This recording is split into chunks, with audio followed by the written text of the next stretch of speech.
Hey econ students, this is Jacob Clifford. I'm at the Las Vegas airport and I got a tweet from someone called Joe KO. And he said, I think ACDC leadership should endorse someone for president. See which candidate really knows econ. Fair enough, people look to me for advice, but I'll give you my opinion.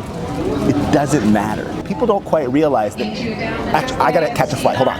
Don't get me wrong, your vote matters and you should participate in intelligent debates about who should run the United States. But don't think that those sweeping promises that all those candidates are saying during the election are actually gonna happen.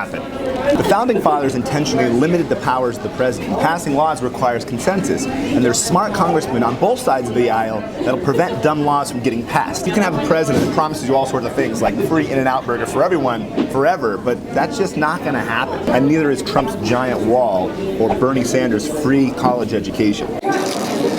Remember, every policy we choose has an opportunity cost. It's the other policies that we don't choose instead. So if we spend the money doing one thing, we don't have money to spend it on something else.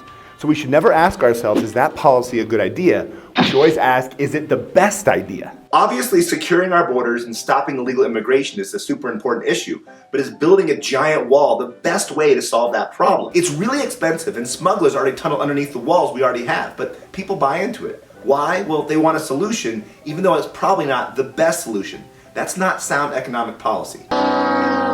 What about free college tuition? Well, as an educator, I know the key to getting people out of poverty is education. So getting people educated, specifically poor people educated, is a very important issue. What kind of students tell you they hate school? The ones who need school. The ones who need school to get out of poverty. But is having the government pay for college the best solution? I mean, do you really think a poor minority student who goes to a substandard elementary school and a failing high school will be ready for college? Would the money be better spent in helping those kids earlier on in their education career? I mean, that's the opportunity cost. It's what we're giving up when we pay for college.